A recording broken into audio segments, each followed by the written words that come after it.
Bonsoir et bienvenue dans les Aventuriers de l'étrange. Avant d'attaquer de plein pied le sujet de ce soir, vous avez été nombreux et nombreuses, et je vous en remercie, à téléphoner ou à écrire pour avoir les coordonnées de la musique que nous avons diffusée dans l'émission de dimanche dernier, lorsque j'ai reçu le président de l'association Yans Québec, Gilles Bédard. Vous avez entendu une musique, donc vous pouvez retrouver toutes ces informations sur cette musique sur le site des Aventuriers de l'étrange, autrement dit psiland.org, psiland.org. Et en ce qui concerne la musique, eh bien, elle est signée Steve Roach, un compositeur américain. Vous pouvez également les commander directement sur son site. C'est un site écrit en anglais. L'intitulé de ce site internet, c'est Steve, S-T-E-V-E, Roach, R-O-A-C-H. S-T-E-V-E, Roach, Roach, R-O-A-C-H.com, steveroach.com en un seul mot. Et vous pouvez également appeler notre standard pour avoir toutes ces coordonnées éventuellement.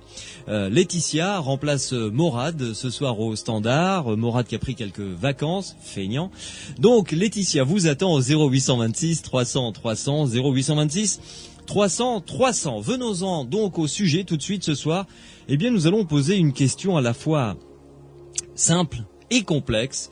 L'armée américaine a-t-elle récupéré un vaisseau et des corps extraterrestres en 1947 ? Alors évidemment, je ne vous promets pas une réponse ce soir, mais en revanche, des pistes et des arguments qui nous permettront de nous faire une idée sur ce dossier qui passionne les ufologues du monde entier depuis 40 ans. Ce dossier a un nom, c'est le nom de la ville où cela s'est produit, Roswell. Gilles Dasbourdet, bonsoir. Bonsoir. Vous êtes l'auteur de nombreux articles et livres sur ce sujet que vous connaissez à fond. Le titre du premier livre que je citerai de vous ce soir, c'est tout simplement Roswell, aux éditions JMG, et également OVNI, la levée progressive du secret, chez le même éditeur, aux éditions JMG. En quelques mots, juste, puisqu'on va y revenir évidemment tout au long de cette heure que nous allons passer ensemble, qu'est-ce qui vous a profondément passionné dans cette affaire ? Eh bien, c'est peut-être une clé qui va ouvrir la boîte de Pandore des ovnis, des secrets des ovnis. Ouais. Et je dis peut-être. Oui. Rien n'est sûr encore, mais ça fait maintenant une vingtaine d'années que s'accumulent des témoignages, des enquêtes très bien faites par les uns et les autres, et ça devient vraiment un très gros dossier. Alors, bon, certains croient que on n'y arrivera jamais, peut-être, mais je pense qu'on peut déjà affirmer que, oui, l'hypothèse d'un crash d'OVNI, c'est quand même une hypothèse très sérieuse. Ce n'est pas prouvé, mais c'est très probable. Bien. Finalement donc, comme je l'ai dit au début, cette affaire se résume à cette question. L'armée américaine a-t-elle récupéré un vaisseau et des corps extraterrestres en 1947 ? Gilles Dasbourdet va nous apporter des éléments tout à fait intéressants pour acquérir, se faire une opinion sur cette affaire qui est passionnante. En deuxième heure, nous continuerons à parler d'ufologie, mais en Italie, cette fois-ci, avec Nico Conti, qui est ufologue italien et qui nous racontera 2 ou 3 cas italien très très intéressant et qui nous dira un petit peu comment est-ce que ça se passe là-bas chez nos amis italiens, l'étude des cas d'observation d'OVNI. Évidemment, vos commentaires et vos questions, vos analyses également sont les bienvenus dans cette émission. Vous pouvez soit passer par notre standard au 0826 300 300, 0826 300 300, ou vous pouvez directement me contacter par SMS. Vous tapez Sud sur votre portable, vous laissez un espace, vous rédigez votre texte, votre question, votre commentaire et vous envoyez le tout au 71 200. Je serai avec grand plaisir votre porte-parole. Sud Radio, samedi et dimanche, 22h minuit. Louis Bénédit, les aventuriers de l'étrange.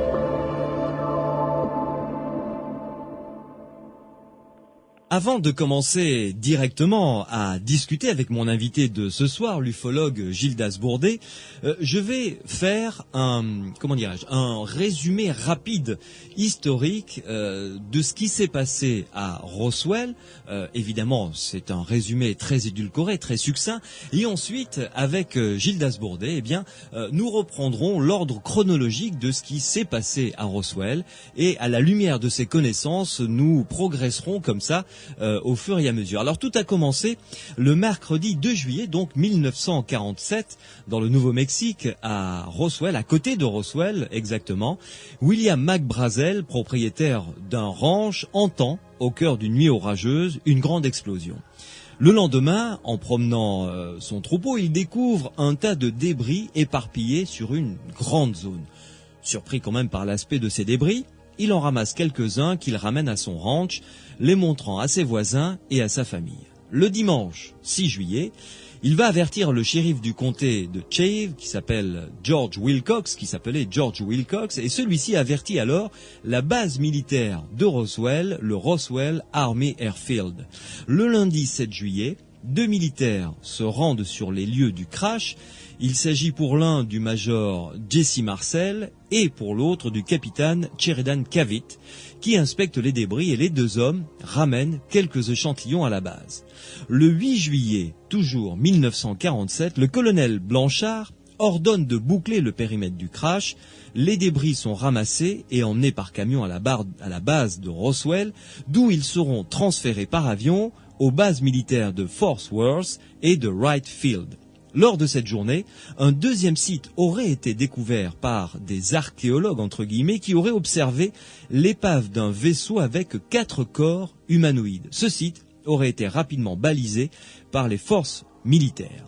Ce même 8 juillet, donc, à Roswell, aux États-Unis, au Nouveau-Mexique, en 1947, l'armée publie par le porte-parole de la base, Walter O., un communiqué officiel annonçant qu'elle serait en possession de débris d'origine extraterrestre, qu'elle aurait pris possession d'une soucoupe volante. Cette déclaration émane de William Blanchard, le commandant de la base de Roswell, et entraîne, vous vous en doutez immédiatement, une effervescence de toute la presse du pays qui se rue dans la région. Voilà donc un résumé très succinct, bien entendu, de ce qui s'est passé à Roswell en 1947. Alors, Gildas Bourdet, vous êtes d'accord avec moi, c'est vraiment succinct, j'ai édulcoré, évidemment. On pourrait pinailler sur certains détails, mais ça va, je m'en doute. Alors, avec vous, on va reprendre la chronologie de l'affaire, et au fur et à mesure, vous allez nous apporter votre vision du spécialiste de cette affaire, de ce dossier Roswell que vous êtes dans les moindres détails.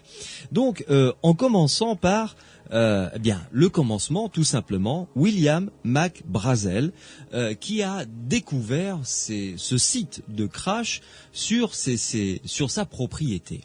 Est-ce que William McBrazel a pu être auditionné? Qu'a-t-il vu en fait? Est-ce qu'on le sait? Alors, Brazel, en effet, a été auditionné d'abord par les militaires. Bien sûr, je m'en doute. Oui. Et donc, il s'est passé qu'il a trouvé un vaste champ de débris tout à fait étrange, et il s'est décidé à aller à Roswell, qui était à 120 km de là. Bon, c'était un pauvre éleveur de moutons. Il vivait presque dans une petite cabane, presque.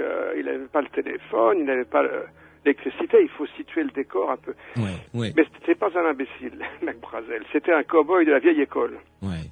Un dur à cuire, si on veut. J'imagine, pour vivre et dans ces conditions. Il a pris sa vieille guimbarde, il a ramassé quelques débris, et il est venu à Roswell pour montrer ses débris. Mm-hmm. Et donc il a montré ça au shérif Wilcox à Roswell, qui tout de suite a été très intrigué, intéressé, qui a appelé la base. Donc deux officiers sont venus, ils ont tout de suite été très intrigués par ces débris étranges, et dès le soir même du dimanche, donc ils sont partis sur ordre du colonel Blanchard inspecter les lieux. Ils ont passé la journée du lendemain Donc le commandant Marcel, qui n'était pas un imbécile lui non plus, c'était l'officier de sécurité des bombardiers atomiques. C'était la seule base des bombardiers atomiques à l'époque. Alors faut quand même situer les gens un petit peu. C'est de là que sont partis d'ailleurs les deux bombardiers qui ont, enfin, de tristes mémoires, bombardé Nagasaki et Hiroshima. La 69e unité de bombardement qui avait été triée sur le volet en 45 pour bombarder le Japon, qui relâchait les deux bombes atomiques. Le colonel Blanchard était l'un des pilotes qui était sélectionné au départ pour lâcher les bombes atomiques. En 46, ils ont fait des expériences dans le Pacifique, les fameux atolls de Bikini. Le commandant Marcel, c'était l'homme chargé de la sécurité de toute l'opération. Donc vraiment pas n'importe qui. Il a eu les félicitations de tous ses supérieurs, y compris de la marine. Il était très bien noté. Voilà, pour situer quand même le genre de personnage auquel nous avons affaire. Alors, ils vont sur le terrain, ils découvrent effectivement des débris très très curieux, très étranges. Alors, on peut décrire un tout petit peu si vous voulez. Ah oui, bien sûr, au contraire. Et puis, je me jette à l'eau en quelques mots. Ils ont trouvé, il y avait des feuilles métalliques minces, pliables mais infroissables. Alors c'est très curieux, quand il froissait ces feuilles, elles reprenaient leur forme. On ne pouvait ni les couper ni les brûler. Il y avait des pièces métalliques rigides, très nombreuses, qu'on ne pouvait ni plier ni brûler.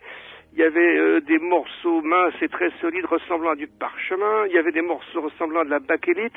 Il y avait des filaments transparents, comme des fils de pêche en nylon. Il y avait des petites poutrelles avec des hiéroglyphes dessus, des inscriptions étranges. Alors ces petites poutrelles, on va y revenir parce que on a dit par la suite que c'était des petites baguettes de Balsa. Bon, mais écoutez, il faut quand même être sérieux. Est-ce que vraiment les officiers de la base de Roswell auraient pu être impressionnés par des baguettes de Balsa au point d'annoncer qu'ils avaient trouvé une soucoupe volante? Voilà, on est déjà là de plein pied dans le gros problème de Roswell. En ce qui concerne, je reviens sur ce que vous avez dit là, ce qu'a trouvé Jesse Marcel, cet officier, ces feuilles de métal que l'on plie, et qui reprennent leur forme, ça fait penser à la mémoire de forme. Exactement. Il y a toute une série de témoins qui sont parfaitement crédibles, qui ont vu ça, qui ont eu ça en main. Or, je le rappelle, on est en 1947, la mémoire de forme n'existe pas encore. Donc, ils remplissent les coffres de 2 voitures avec des débris. Jess Marcel, le commandant Marcel, est tellement époustouflé qu'il s'arrête à 2 heures du matin. Il réveille sa femme et son fils qui avait 11 ans et demi, presque 12 ans. Et il leur montre pendant 20 minutes, il étale des débris dans la cuisine. Et puis, il s'en rappelle encore, le fiston. Moi, je le connais, je l'ai rencontré. C'est l'un des principaux témoins de Roswell aujourd'hui. Il a 69 ans, quelque chose comme ça. Et il est médecin militaire, il est pilote d'hélicoptère de sauvetage. C'est pas un gamin, c'est pas un idiot non plus. Je vous prie de croire. Et il affirme que oui, il a eu en main des débris très étranges. Voilà. Il les a touchés, il a pu donc... Absolument, il les a touchés pendant 20 minutes à la maison de commandant Marcel. On imagine qu'un homme de cette envergure que vous êtes en train de nous décrire, le commandant Marcel, responsable de la sécurité de la base, donc de Roswell, où il y a les bombardiers atomiques. Et c'est une base où on ne rigolait pas du tout. Comme j'ai rencontré Walter Roth, là, dont vous parliez, qui était lieutenant à l'époque et qui a été chargé d'écrire et de diffuser le communiqué de presse.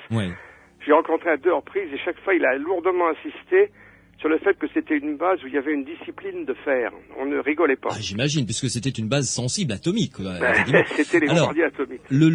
On imagine que si le commandant Marcel, en pleine nuit, va réveiller ses enfants pour leur montrer ce qu'il a trouvé, c'est qu'il estimait que c'était exceptionnel.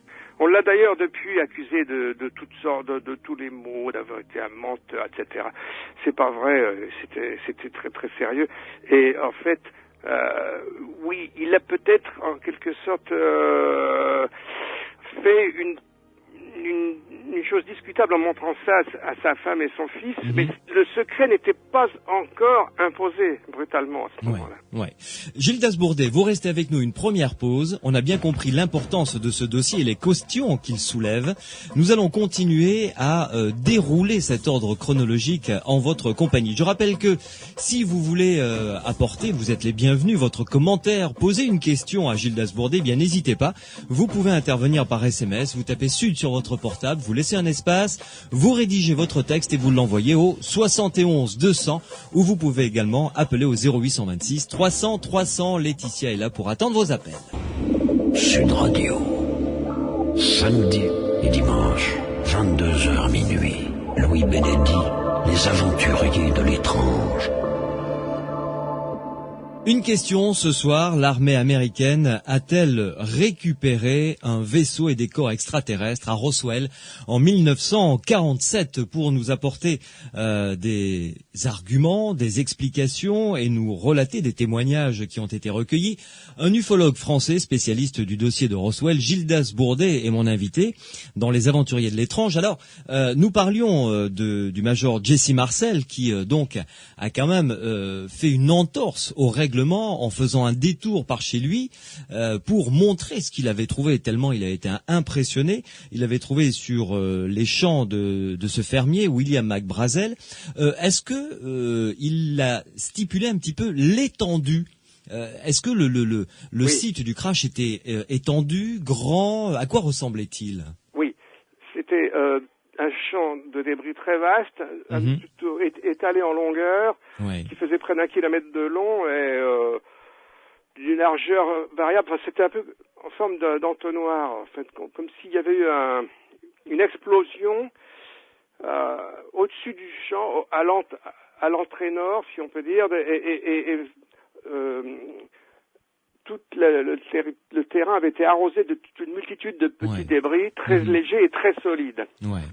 Alors on a beaucoup discuté, savoir s'il y avait eu une empreinte dans le sol, parce que par la suite il y a plusieurs témoins, dont le fils du fermier Brazel, qui a décrit une tranchée, enfin un sillon à l'entrée de cet entonnoir, de ce champ de débris. Mais le commandant Marcel ne l'avait pas vu, il l'a pas décrit. Alors il peut y avoir une explication très simple à cela, c'est que quand on a nettoyé le terrain ensuite le lendemain ou surlendemain, peut-être qu'il y a une partie où on a enlevé la terre, on a enlevé un petit peu, on a gratté le sol, et on a emporté le sol parce qu'il y avait peut-être des petits débris, des choses dedans. D'ailleurs, il y a l'un des témoins militaires de la base de Roswell qui s'appelle Robert Smith, et qui a aider à charger des débris dans des avions, à noter, c'est dans une déclaration sous serment, c'est un témoin tout ce qu'il y a de plus solide. Il a dit qu'il y avait en effet certaines quantités de terre qui avaient été ramenées du terrain. Voilà. Bon, on peut discuter donc sur les détails. Il y a des choses qui sont quand même assez précise. Il y avait un vaste terrain de débris et c'était des débris extrêmement solides qui donnaient nettement l'idée qu'il y avait eu une violente explosion au-dessus du terrain. Je peux peut-être raconter une petite anecdote là-dessus si vous voulez. C'est que j'ai rencontré l'un des principaux critiques de toute cette affaire, qui s'appelle donc Karl Pflock, et qui a écrit un premier livre en 94 qui laissait à l'époque la porte ouverte, en 93, qui laissait que la porte ouverte à l'OVNI, mais en 95, quand je l'ai rencontré aux États-Unis, il s'était complètement aligné sur les histoires de ballons. On va y revenir. Et puis il a écrit un livre en 2000 qui vient d'être publié en français. Bon, donc vous en avez parlé. Oui, il y a tout pas à fait. longtemps. Tout à fait. Eh bien, ce cher Monsieur Karl Pflock, qui est très aimable. J'ai même fait sa photo. Il était très content de la photo. Il a servi à illustrer la jaquette de son livre en anglais. Eh bien, je lui ai dit, mais Monsieur Pflock, la description du terrain par Marcel et d'autres, ça évoque une très forte explosion au-dessus du terrain. Or, des ballons météo confiés à l'hélium, ça n'explose pas. Alors, il a tourné autour du pot pendant un moment, et puis il a fini par dire, ah ben oui, il y avait peut-être eu une explosion. Mais après, 2 heures après, il y avait le débat final, c'était le grand symposium annuel du MUFON, qui est le principal organisme américain.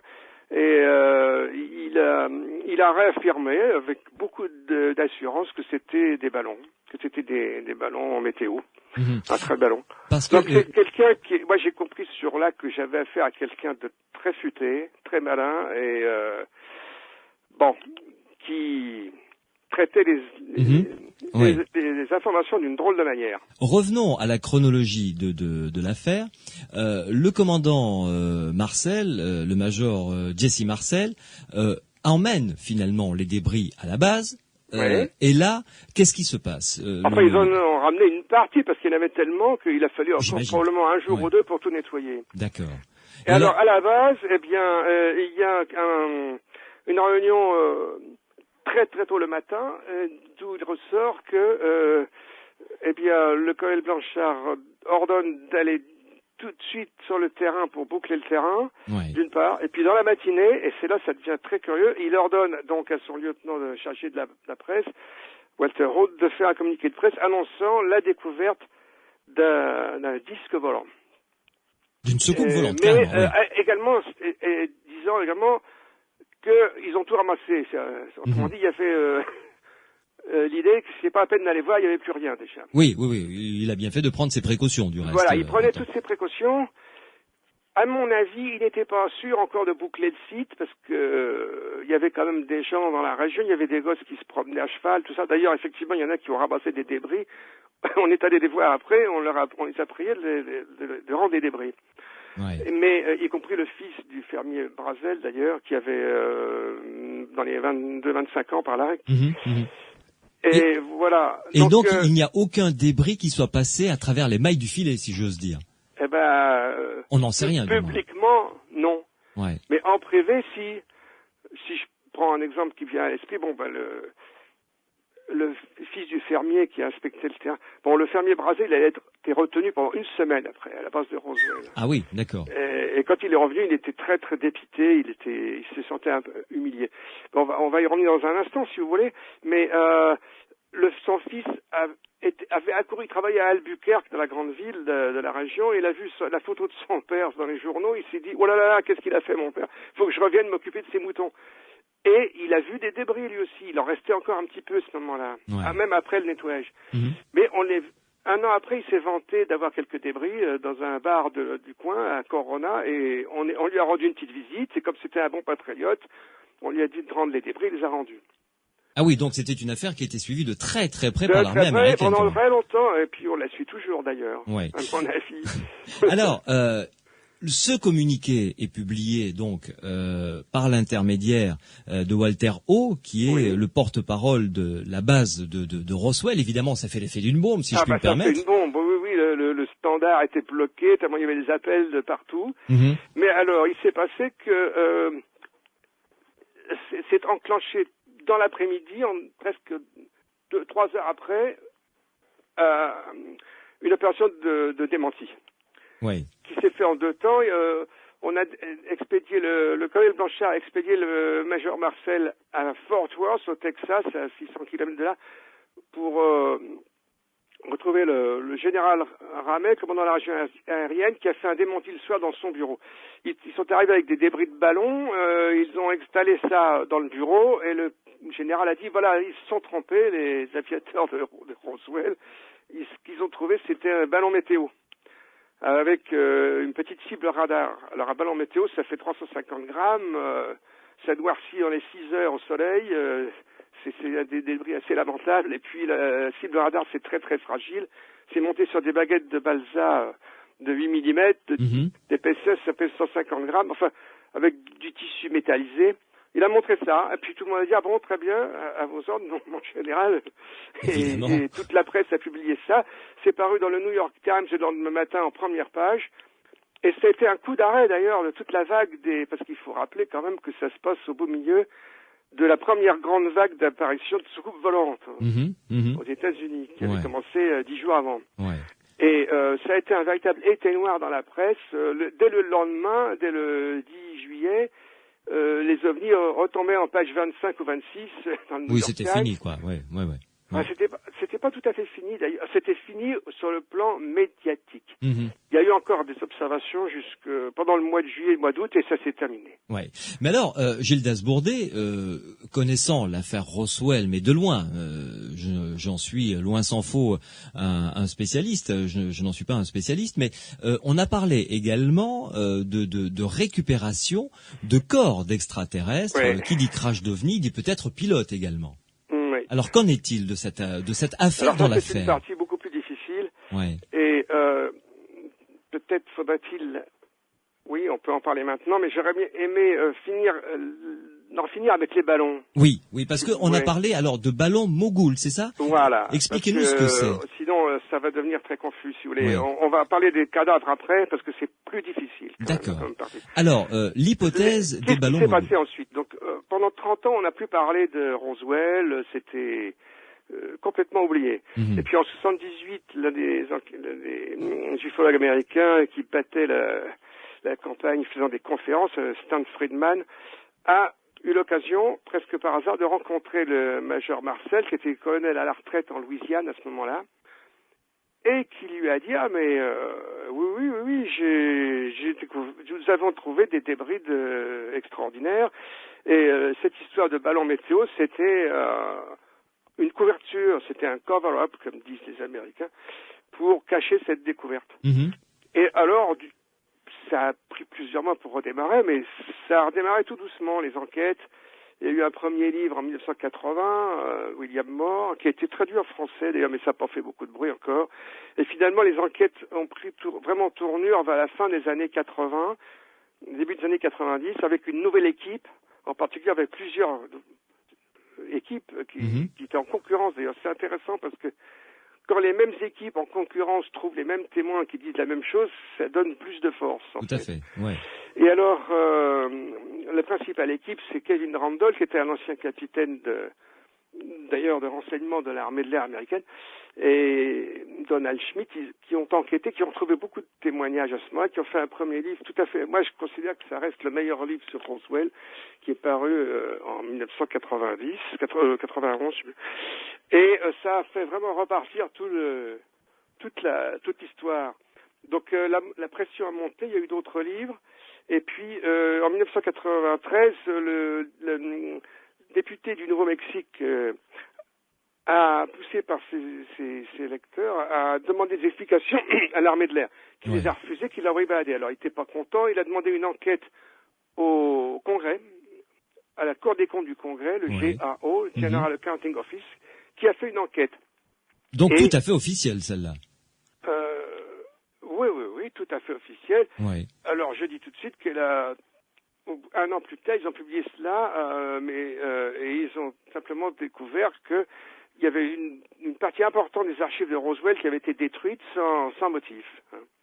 Oui. Mais pour revenir au ballon, pendant ce temps-là, l'armée de l'air, qui niait tout, qui disait mais non, il n'y a rien du tout d'un coup s'est réveillée et a commencé à publier dès 1994 une nouvelle explication.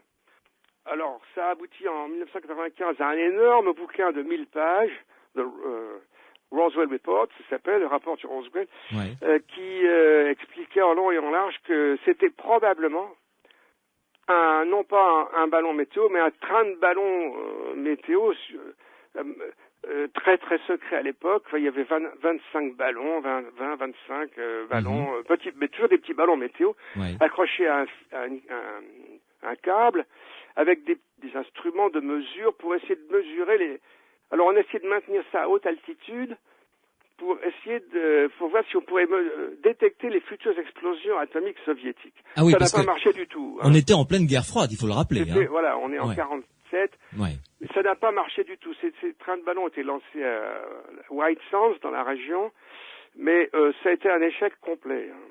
Mais ils se sont dit, c'est sans doute ça qu'on a dû trouver sur le champ de Brazel. Mais quand ça tombe, ce genre de choses. Une montagne de ça, disant que c'était un mastodonte, c'était extrêmement impressionnant, etc. C'est ce que Carl Flock explique dans son livre. Mais en réalité, quand tu regardes les choses avec un peu de sang-froid, c'était pas grand-chose. C'était 20-25 petits ballons météo, avec 3-4 cibles radar, ces fameux petits cerfs-volants de 150 grammes, et quelques instruments. Le tout, ça pesait 20 à 25 kilos. Oui. Voilà, Ouais, le ouais. mastodonte. Hein. Il pesait même pas 25 kilos. Et c'est là que je reviens à ce que je disais au début. Ces cibles radars étaient montées sur des baguettes de balsa de 8 mm. Vous allez chez un marchand de fournitures artistiques, achetez-vous une baguette de balsa et cassez-la entre vos doigts. J'ai fait la démonstration l'autre jour d'ailleurs, à l'émission C'est dans l'air. Oui. Mhm. Ça a fait un petit peu rire tout le monde, mais c'est pourtant comme ça. C'est ça qu'ils sont censés avoir pris pour des poutrelles de soucoupe volante, comprenez-vous. Oui. Et moi, je vous dis que même Laurel et Hardy n'auraient pas fait une bourde pareille. Surtout pour Ah. des spécialistes de l'armée de l'air, quand même. Voilà, des gens qui pilotaient des bombardiers B-29 stratosphériques et qui lâchaient des bombes atomiques. Attendez, il faut quand même garder un peu de bon sens dans cette affaire, à mon avis. Enfin, Oui. bon. Oui. Et donc, pour vous, cette explication de l'armée américaine, qu'elle n'a donnée que presque 30 ans plus tard, quand même, hein, Oui, voilà. ne Ça tient aussi, pas la c'est route. bizarre. Oui. Ça aussi, c'est bizarre, parce que si c'était ça, mais pourquoi ne l'avait-il pas dit avant et pour se tirer cette épine du pied qui les embêtait de plus en plus. Mhm. Vous vous rendez compte, on en était à une enquête au Congrès américain. Oui. Donc c'est extrêmement bizarre en fait tout ça. Vous restez avec nous, Gildas Bourdet, une nouvelle pause. Et on se retrouve pour continuer à dérouler la chronologie de cette affaire passionnante, vous l'avez compris, de Roswell, qui s'est déroulée en 1947 au Nouveau-Mexique, aux États-Unis, et ça passionne encore de nos jours tous les ufologues du monde entier, parce que, comme l'a dit Gildas Bourdet en début de cette émission, si la preuve est apportée que l'armée américaine a mis la main sur un vaisseau extraterrestre, c'est la boîte à Pandore qui s'ouvre. Sud Radio. Samedi et dimanche, 22h minuit. Louis Bénédit, les aventuriers de l'étrange. Le dossier Roswell est au centre des aventuriers de l'étrange ce soir sur Sud Radio avec mon invité Gildas Bourdet qui est l'auteur de plusieurs livres sur ce sujet, sur l'ufologie en règle générale et Roswell en particulier. Je vous rappelle qu'il a écrit Roswell, c'est aux éditions JMG, également un autre livre, OVNI, la levée progressive du secret, toujours aux éditions JMG. Gildas Bourdet, on a bien compris que selon vous, l'hypothèse qu'a servi l'armée américaine concernant les ballons Mogul, ce projet secret, tenu secret en 1947, ne tient pas la route, puisque même s'il est très important, ce système de différents ballons, de plusieurs ballons accrochés sur des baguettes, même s'il est important, ne provoquerait pas des débris tels que le major Marcel les a découverts et ne ferait pas, je veux dire, presque un petit cratère au sol. J'ai un autre argument très simple et très facile à comprendre. Mm-hmm. En 1994-95, l'armée de l'air a interviewé longuement le capitaine Sheridan Cavitt, qui était colonel à la retraite à ce moment-là. Ouais. Je me rappelle que Cavitt avait passé la journée avec Marcel à inspecter ce fameux champ de débris. Mm-hmm. Alors, si c'était ça qu'il avait vu, train de ballon Mogul, c'était le moment ou jamais de le dire. Hein? Tout à fait. Eh ben, il y a un entretien de 30 pages dans le Roswell Report de l'Air Force, dans lequel le Sheridan Cavitt nie absolument avoir trouvé un train de ballon Mogul. Il s'en tient à la première histoire que l'armée de l'air elle-même a laissé tomber, celle de l'unique ballon météo avec cible radar. Il dit non, c'est ça que j'ai trouvé, dit-il. Et c'est drôle, en fait. C'est très drôle parce que c'est une sorte de preuve en négatif, si vous voulez. Oui. Que c'est pas ça qu'ils avaient trouvé. Mais alors, si ça n'est pas ça, qu'est-ce qu'ils ont trouvé? Voilà. C'est ça la question finalement, c'est la question. parce que alors, c'est la question centrale. C'est là qu'on peut peut-être avancer d'un pas et puis parler d'un deuxième site. Parce que ce site, déjà des débris, le fameux champ de débris du ranch de Braswell est très étrange. Mais il y a un certain nombre de témoignages qui donnent à penser qu'il y a eu un autre site qu'on avait découvert. Et c'est sur cet autre site, beaucoup plus proche de Roswell, que se trouvait la carcasse principale de l'OVNI, ou d'un OVNI, avec des êtres non humains morts, des cadavres à bord. Il y a des témoins. Alors, il y a eu des premiers témoignages en ce sens qui se sont révélés fragiles, qui se sont mis à flancher un peu. Donc, bon, les gens ont dit, oh là là, non, c'est pas sérieux tout ça. Mais je voudrais tout de suite mettre en avant deux témoignages très intéressants. Celui de l'assistant de Sheridan Cavitt, qui s'appelait Lewis Wickett, le sergent Lewis Wickett, qui a été longuement interviewé lui aussi, et notamment par Mark Rodeger, qui est le directeur scientifique du QFOS, l'un des meilleurs organismes américains, qui avait été créé par l'astronome Hynek. Oui, qui s'intéresse à l'étude du phénomène OVNI. Ah ben, comment il s'intéresse ? Il s'intéresse beaucoup à Roswell également. Vous savez, les grands organismes américains se sont passionnés pour Roswell et ça continue à les intéresser.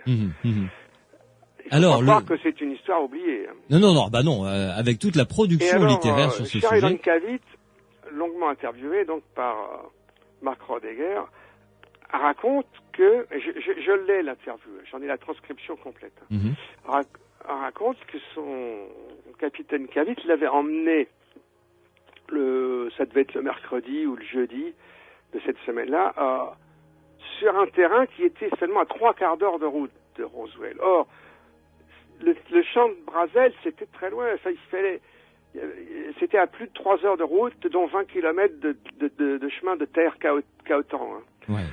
Et là, c'était à 3/4 d'heure de route seulement sur un terrain de petites collines sablonneuses. Et là, quand ils sont arrivés, il y avait du personnel militaire qui finissait de nettoyer un site, donc un autre site. Et il y avait encore quelques débris tout à fait bizarres. Il en a ramassé un, il y avait des officiers qui étaient là. Et il a essayé, c'était une pièce d'à peu près 30 cm de long et 15 cm de large, un peu incurvée, très légère. Il a essayé de la plier, rien à faire. Et les autres se sont moqués de lui en disant, mais le petit malin, il essaye de faire ce que nous, on n'a pas réussi à faire. Et donc, que s'est-il passé là ? Eh bien, d'après un certain nombre de témoignages, c'est là qu'on aurait récupéré donc l'OVNI et les cadavres. Et il y a un autre témoignage qui recoupe un petit peu celui-là, qui est très curieux, qui est beaucoup plus récent. C'était un lieutenant à l'époque qui était dans la police militaire, qui dirigeait une équipe de police militaire de la base, qui s'appelait Chester Barton, et son commandant, le commandant Easley, qui est l'un des témoins aussi importants. Enfin, il y en a plein, des témoins. Je pourrais vous en parler pendant des heures. Il a envoyé Chester Barton voir ce qui se passait. Il a dit, allez voir sur ce terrain. Et ils sont allés de nuit en jeep, je suppose, et puis ils se sont trouvés un crash. Il a pensé que c'était un bombardier atomique qui était entouré. Il y avait il pouvait pas accéder, il pouvait pas s'en rapprocher. On lui a dit de faire demi-tour. Il a cru que c'était un crash de bombardier atomique. Et c'était à 3/4 d'heure de route sur un terrain de petites collines sablonneuses.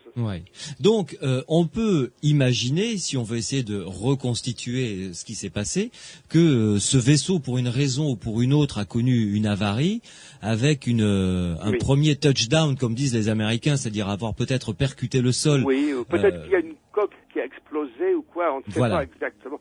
Et qui s'est scratché un peu plus loin. Exact, mais disons que il s'est passé quelque chose d'extraordinaire, en fait. Mais alors, on rappelle que nous sommes en 1947, au sortir, évidemment, de la Seconde Guerre mondiale. Roswell est une base stratégique parce que sur cette base, il y a les bombardiers transportant l'arme nucléaire. Donc et si je peux me permettre, allez-y, c'est intéressant ce que vous soulignez parce que justement, il y a eu beaucoup d'observations d'OVNI au-dessus de tous ces sites nucléaires. Dès la fin de la guerre, il y en avait déjà au-dessus de Hanford, la base, la grande usine atomique qui fabriquait du plutonium dans la région de Seattle. On en a vu beaucoup au-dessus de Oak Ridge, dans le Tennessee, où on fabriquait l'enrichissement d'uranium. On en a vu à White Sands, on en a vu où on avait fait les premières explosions, le premier test atomique, on lançait des V2. Au-dessus de Los Alamos, où on a préparé la bombe atomique. Tous ces sites, et Roswell, dans la région de Roswell. Alors, donc, il y a l'idée qu'il y a eu une surveillance de toutes les installations atomiques nucléaires. Mais alors, ça a continué après, d'ailleurs. C'est On va partir du postulat que l'armée américaine a mis le couvercle et on le comprend pourquoi. Oui. Donc, comme je disais, on est au sortir de la Seconde Guerre mondiale, base atomique donc sensible évidemment par excellence. On est en plein début de la guerre froide entre les deux blocs de l'Est et de l'Ouest. Voilà, donc il y a aussi cet aspect-là, compétition militaire, technologique, scientifique. Absolument. Donc c'est très très très très chaud cette affaire-là. Donc, à tous égards. Pour l'armée américaine, et quelque armée que ce soit d'ailleurs, récupérer un vaisseau qui a une technologie de plusieurs dizaines d'années d'avance sur ce que l'on connaît, évidemment. Plusieurs dizaines d'années ou plusieurs dizaines de milliers d'années, vous n'en savez rien. C'est au moins la garantie de pouvoir avoir un atout technologique puissant vis-à-vis de l'adversaire, évidemment. Eh oui.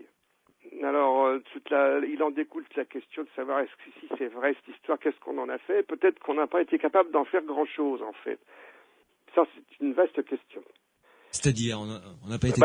C'est-à-dire que il y a donc tout un nouvel aspect de la question, c'est est-ce qu'il y a eu des études faites après. Et là, il y a, toutes sortes de... Il y a aussi pas mal de témoignages. J'en avais parlé d'ailleurs dans mon livre précédent, OVNI, la levée progressive du secret. Il y a quand même eu beaucoup de témoignages, dont pas mal restent anonymes, mais qui pointent vers des études très secrètes qui ont été faites de matériaux. Là. Vous avez cité vous-même la base de Wright-Patterson, où effectivement on aurait envoyé des débris. Il y a des témoignages là-dessus, et puis alors sur des cadavres qu'on aurait récupérés d'autre part, avec des autopsies, etc. Alors peut-être, si vous me permettez, j'aimerais dire un mot sur cette fameuse affaire de le film de l'autopsie bizarre qui est apparu en 1995. Sur TF1 avec Jacques Pradel, oui, évidemment. Oui. Moi, j'ai beaucoup d'estime pour Jacques Pradel. Je dis tout de suite qu'il m'avait invité de manière très courtoise. Je pense que qu'il avait fait une bonne émission. C'est un collègue tout à fait estimable et très honnête. Oui, je suis entièrement d'accord avec vous. Je tiens à le dire tout de suite.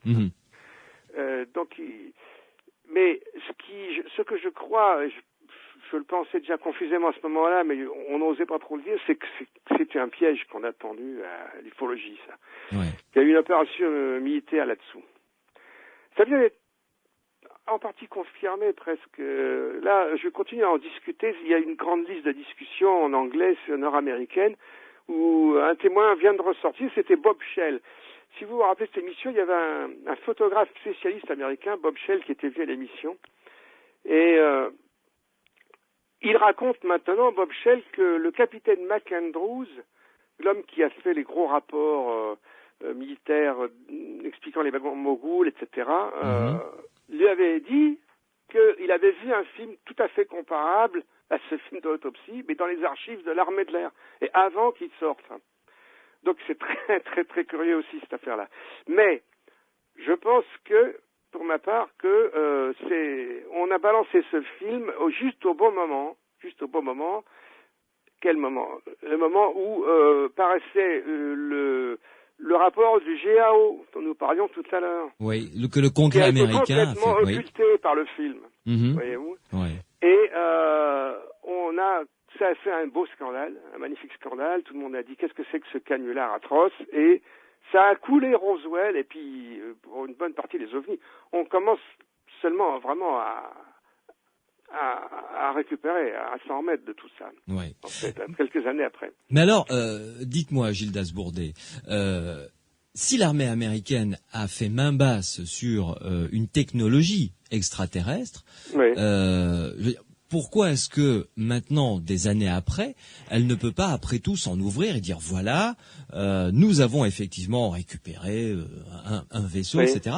C'est une bonne question. Qui tendrait à prouver d'un coup d'un seul l'existence d'abord du phénomène extraterrestre, d'extraterrestres tout court, ce qui serait déjà très intéressant. Pourquoi ? Bon, d'abord je répondrai ceci, c'est que il semble qu'il y ait des opinions divergentes. Il y a des gens qui poussent à l'ouverture des secrets. Alors, des gens qui appartiennent à des services. Si vous voulez, tout le monde n'est pas d'accord là-dessus, semble-t-il. Il y a des gens qui voudraient que ça s'ouvre et d'autres qui ne veulent pas. Bon, il y a des gens quand même de gros calibre. Je pense à l'astronaute Edgar Mitchell, par exemple, qui est docteur en physique aéronautique et spatiale, qui est un des hommes un des astronautes américains qui sont allés sur la Lune avec Apollo 17, je crois. Et depuis 1998, Edgar Mitchell dit publiquement, il affirme publiquement que des sources très autorisées lui ont confirmé le crash vide de Roswell. Il y a des gens comme ça. Bon, et leur nombre augmente petit à petit. Mais le couvercle reste quand même très bien vissé sur la marmite. Hein. Il y a des fuites, mais ça tient toujours. Combien de temps est-ce que ça va tenir? Je ne sais pas.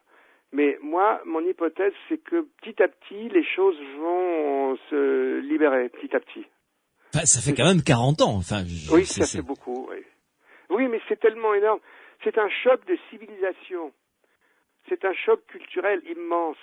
C'est quelque chose de comparable au choc de Copernic-Galilée, et même peut-être plus chaud encore, si on veut. J'imagine, bien sûr. Parce que Copernic-Galilée, somme toute, ça n'avait pas d'impact sur la vie des gens. Oui, la Terre est un petit caillou qui tourne autour du Soleil. Philosophiquement, c'est un choc. Mais dans la vie de tous les jours, ça n'a eu aucune incidence. Ça n'a commencé à avoir une incidence que quand on a lancé des satellites artificiels. Maintenant, ça fait partie de notre quotidien. Mais l'idée que nous serions, il y aurait des visiteurs extraterrestres qui nous connaîtraient, peut-être certains depuis longtemps, qui nous observent, qui nous épient discrètement. Ça fait un petit peu froid dans le dos quand même, c'est une autre histoire. Ça remettrait en chose évidemment, en cause pas mal de. Ça remet en cause un petit peu notre place dans l'univers, comment nous nous voyons. Et puis certaines religions qui veulent que. Alors ça peut avoir effectivement. Et oui, ça a même sûrement, oui, un impact. Là aussi, c'est un sujet qui m'intéresse beaucoup, c'est comment ça peut s'articuler par rapport aux croyances religieuses. Bon, vous savez, moi je crois que le choc de Copernic-Galilée, ça a fait très peur à l'Église à l'époque, mais c'est digéré maintenant. Hein. Et je pense que les religions vont digérer ce choc aussi. D'ailleurs, certains le font déjà, en fait. Mais je veux pas pousser, Monsieur Gildas Bourdet, le bouchon trop loin, mais quand même, je suis général de l'armée américaine. Je découvre, un vaisseau spatial d'origine extraterrestre, des corps, parce que ça, c'est quand même, on parle de corps qui ont été découverts également. J'ai donc la certitude que ces êtres-là existent puisqu'ils en ont sous la main. Moi, je n'aurais de cesse que d'entrer en contact avec eux, pas ceux qui sont morts, mais avec leurs congénères, ne croyez-vous pas? Eh bien, je vous répondrai ceci, c'est que là, on entre sur un autre chapitre où il y a beaucoup de rumeurs. Alors, il faut se méfier énormément des rumeurs, surtout sur Internet. Je crois que j'ai pas besoin de vous le dire. On en parle beaucoup actuellement, d'ailleurs, en politique. Mais donc, il faut faire très, très, très attention aux rumeurs qui circulent. Mais il y a peut-être pas fumée sans feu, et il y a des rumeurs selon lesquelles il y aurait eu des contacts. Alors il y a aussi les rumeurs de désinformation, des désinformations amplifiantes. Vous savez, il y a un groupe français qui s'appelle le Cometa qui a expliqué ça très bien dans un rapport publié en 1999, le rapport du Cometa. Ils ont proposé cette expression de désinformation amplifiante, et là ça y va très très fort, des infos amplifiantes. Et il y a par exemple toute une affaire qui s'appelle Serpo qui est sortie l'année dernière, et ça craint, comme on dit, ça craint beaucoup. C'est-à-dire, ça reprend et ça amplifie certaines rumeurs, justement par exemple sur des contacts très secrets qui auraient eu lieu. Et moi je préfère pas trop développer cela. Enfin, je pourrais vous en parler pendant un bon moment si vous voulez. J'imagine. Ça nous emmènerait sur des terrains extrêmement fragiles. Bien sûr, parce que là, on ne peut se baser que sur des rumeurs et il n'y a aucun témoignage, je dirais, solide. Il n'y a pas de témoignage solide à ce sujet. Il y a des témoignages, mais bien sûr, en petit nombre, et c'est toujours pareil. On peut pas affirmer la moindre chose avec certitude. Bien sûr. Gildas Bourdet, il nous reste à peu près une dizaine de minutes avant de conclure cette entrevue, comme disent les Québécois pour parler d'interview. votre conviction profonde, là je fais appel à la conviction de l'homme, Oui. Gildas Bourdet, votre conviction profonde, quelle est-elle concernant Roswell en particulier, même si on l'a compris en filigrane au fur et à mesure de notre conversation, et concernant ces êtres venus d'ailleurs en général? Oui. Eh bien, ma conviction profonde, c'est qu'il est quasiment certain, en fait, presque. C'est ma conviction. Oui, bien sûr, La bien preuve. sûr. Je ne peux pas vous mettre la preuve. Nous sommes d'accord. Sortir une poutrelle de soucoupe volante, Ce serait pas mal. Je ne l'ai pas dans ma poche. Mais je suis vraiment très convaincu que c'est vrai, cette histoire. C'est une histoire vraie, que c'est énorme, que c'est très difficile à prouver et à démontrer. Il faudrait argumenter pendant des heures, des jours peut-être. Ouais. Bon, moi, je conseille de lire mon bouquin. Il est un peu épais, mais si il y a des gens qui ont vraiment envie d'en savoir plus, moi, j'ai un livre à proposer. Ouais. Mais bon, ils peuvent lire aussi le livre de Karl Floch, mais bon, vous avez compris que nous ne sommes pas d'accord. Non, vous êtes. Cela dit, Karl Floch, il a fait un travail tout à fait. C'était un type très intelligent. Il est mort maintenant, mais c'était vraiment très très brillant. Hein. Bon, mais je veux pas en dire plus parce que je pourrais vous montrer. Bon, par exemple, le Sheridan, le témoignage de Lewis Rickett, il s'en sert à un moment donné au début parce que ça l'arrange, parce qu'il dit qu'il y avait peu de débris, et puis ensuite il le dégomme dans un autre chapitre. Alors c'est pas très correct comme façon de faire. Hein. Donc, mais pour ma conviction, oui, je suis convaincu qu'il y a que le crash de Roswell est authentique, qu'il y avait des êtres non humains à bord, et ça pose tout un tas de problèmes sur qui sont ces êtres, et je pense qu'en fait c'est très complexe. Je vais vous dire une formule toute simple. La planète Terre, c'est très compliqué. L'humanité, c'est très compliqué. Pourquoi voulez-vous que ce soit plus simple dans l'espace? C'est vrai. C'est sûrement, moi je suis persuadé que c'est encore bien plus compliqué. Oui. Et alors, il y a des conflits peut-être, par exemple. Vous savez, dans toute l'histoire des religions, des mythologies, on parle de conflits. Bon, vous allez lisez les légendes de l'Inde antique, le Ramayana, le Mahabharata, vous avez des conflits gigantesques entre des dieux qui manient des armes extraordinaires, avec des effets qui ressemblent à des bombes nucléaires. Ouais. Assez dingue, absolument. Qu'est-ce que ça veut dire, tout ça? Et s'il y avait de fond de vérité derrière ces mythes, est-ce qu'il y a eu des bagarres, est-ce qu'il y a eu des batailles dans le ciel pour le contrôle de notre planète? On n'en sait rien, on en est toujours là. Hein. Alors, qu'est-ce qui s'est passé à Roswell? On n'en sait rien du tout. Peut-être que c'est un ovni qui en a descendu un autre. Je vous dis comme ça, pour ouvrir le débat, pour dire attention, on ne sait pas grand-chose sur ce qui s'est vraiment passé. Et enfin, lors de notre conversation téléphonique pour préparer cette interview, Gildas Bourdet, je vous ai demandé, parce que vous y avez fait référence à un moment dans un de vos articles que j'ai lu sur Internet, à d'autres affaires qui existent de ce même type. Oui. Intéressantes ou pas? Eh ben, il y en a quelques-unes qui sont fort intéressantes. Kevin Randall, dont je vous parlais tout à l'heure, c'est un très bon petit livre d'ailleurs, recommandable, où il est très conservateur, mais il admet un certain nombre de crashs, ou d'autres crashs qui seraient possibles. Il y en a un à Kingman, Arizona, en 1953. Bon, moi je connais un petit peu un cas que j'ai étudié, qui serait produit en janvier 1996 au Brésil, à Varginha. C'est une affaire très intéressante, Virginia. Très bizarre également. C'est-à-dire... Mais il y a pas mal de témoignages. Moi, je connais des gens qui ont enquêté. J'en ai rencontré. Et ça continue, et encore récemment. Ce serait un crash d'OVNI également? Oui. Mais alors, là aussi, on est en pleine étrangeté, bizarrerie, parce que les êtres qui ont été décrits... qui ont été récupérés aux abords, dans la banlieue même de Varginha. Le crash aurait eu lieu pas très très loin de cette ville-là, une dizaine de kilomètres. Et ils sont très étranges. Ils ont des petits êtres avec une grosse tête, un petit peu, si vous voulez, comme Roswell, mais très différents d'aspect, avec des grands yeux rouges. Enfin, c'était extraordinaire. Et puis, il y aurait eu une autopsie. On en a récupéré un qui était blessé. Le soldat qui avait récupéré le policier militaire est mort 3 semaines après. C'était un jeune de 22 ans en parfaite santé. Il est mort 3 semaines après d'infection généralisée. Et tout est comme ça. Et il y a un lourd secret qui plane. Les militaires sont partout, ils sont quadrillés, etc.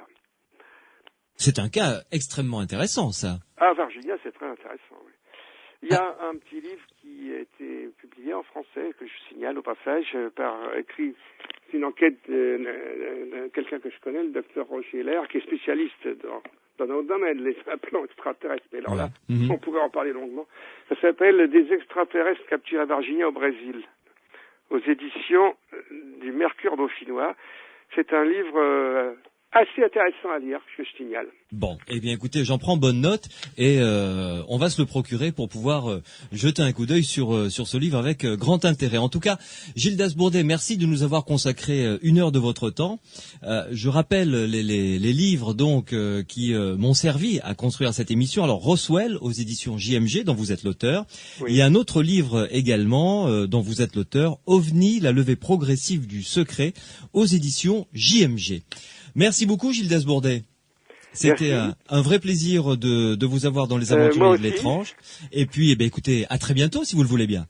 Entendu. Merci beaucoup. Au revoir. Au revoir. Dans quelques minutes, direction l'Italie, toujours dans le cadre de l'ufologie, pour aller découvrir ce qui se passe là-bas. Comment est-ce qu'ils étudient les phénomènes ovnis? Est-ce qu'ils ont monté des projets intéressants? Est-ce qu'il existe des associations importantes qui s'occupent de recueillir, comme en France plusieurs associations le font, et comme le CNES le fait, pour recueillir les témoignages d'observations d'ovnis? Et enfin, est-ce qu'il existe quelques cas réellement intéressants d'observations d'ovnis en Italie? C'est ce que nous allons voir dans quelques minutes avec mon invité italien, l'ufologue Nico Conti. Sud Radio, samedi et dimanche, 22h minuit. Louis Benedi, les aventuriers de l'étrange. L'ufologie au programme de ces aventuriers de l'étrange sur Sud Radio ce soir. Demain, je vous le rappelle, il n'y aura pas d'émission des aventuriers de l'étrange, il y aura d'autres aventuriers de l'étrange. Cette fois-ci, ce sera le premier tour de l'élection présidentielle. Alors, votez évidemment, faites votre devoir républicain, allez voter. Et puis, grande émission avec toute la rédaction qui sera sur le pont, toute la rédaction de Sud Radio pour vous apporter en temps et en heure voulu évidemment les réactions, les commentaires et bien entendu tous les premiers résultats. Nous continuons en ce qui nous concerne à dérouler le dossier ufologie avec cette fois-ci un grand détour, une halte en Italie pour essayer de découvrir ce qu'il se passe là-bas justement dans ce domaine. Et je reçois à ce propos l'ufologue italien Nico Conti. Bonsoir. Bonsoir. On dit buonasera, je crois, c'est ça en italien. On dit buonasera, c'est parfait. Merci beaucoup. Alors d'abord, merci de nous consacrer un petit peu de votre temps. Vous parlez un français, franchement, plus que très respectable. Suffisant. Oui, enfin, je vous en félicite parce que si je pouvais parler italien comme vous parlez français, j'en serais ravi. Mais bon. Moi aussi. Alors, Nico Conti, on va avec vous, si vous le permettez, faire le tour de l'univers ufologique en Italie. D'abord, comme ça, une première question générale. Est-ce que le problème OVNI est quelque chose qui passionne les Italiens en règle générale? Je dirais plutôt que c'était quelque chose qui a passionné beaucoup dans certaines périodes. Mm-hmm. Et là, maintenant, on assiste un peu à une certaine disparition aussi des médias. Oui. Des phénomènes ovnis. Il n'y a pas beaucoup de casuistiques. Il y a une certaine crise aussi au niveau des associations ufologiques. Mm-hmm. Il y a moins de gens qui se passionnent et qui essaient de faire quelque chose au niveau des ovnis. Ouais. Il y a 2 associations majeures. Oui. Les CUN et les CISU. Un, c'est une association plutôt orientée vers la théorie extraterrestre. Et l'autre serait une association, disons, rationaliste. Oui, c'est-à-dire qui s'intéresse au phénomène OVNI, qui en reconnaît l'intérêt scientifique, mais qui ne va pas au-delà, qui ne se permet pas d'avoir une quelconque hypothèse, c'est ça? Non, je dirais qu'ils sont assez divisés dans les hypothèses, je dirais, un peu comme ça se passe en France bien et dans sûr, d'autres et ailleurs, pays. Bien sûr. Il y a les croyants et les sceptiques, disons, entre guillemets, parce que les mots croyants, c'est pas exactement correct comme tout à fait. Les mots sceptiques. Mais disons qu'il y a un côté rationnel qui est un peu démarré à la suite de quelque chose qui s'est passé en France, avec Monnery à l'époque, dans les années 80, au commencement des années 80. Ouais. Quand, il y a eu les fameux livres de Monnery qui commençaient à poser à l'intérieur de l'ufologie le problème et peut-être que les ovnis n'existent pas, non? Mm-hmm. Et alors depuis, c'est que depuis ça, il y a toujours des controverses entre différentes associations qui se sont un peu calmées dernièrement. Dernièrement, il y a eu aussi quelques tentatives de collaboration, surtout sur la casistique. Oui. Ça, c'est une certaine nouvelle pour l'ufologie. Oui. Finalement, vous êtes en train de nous dire que en Italie, c'est comme partout ailleurs dans le monde, finalement. Oui, je pense qu'en Angleterre, ça se passe un peu mieux, ce que je sais, mais en général, oui, il y a toujours cette dispute éternelle entre ceux qui ont une théorie et une autre. C'est-à-dire qu'on a plutôt tendance à falsifier les théories des autres, pas les siens. Alors, normalement, quand on fait de la science, on devrait plutôt essayer d'expérimenter sa théorie, non? Bien sûr. Pas celle des autres. Ouais.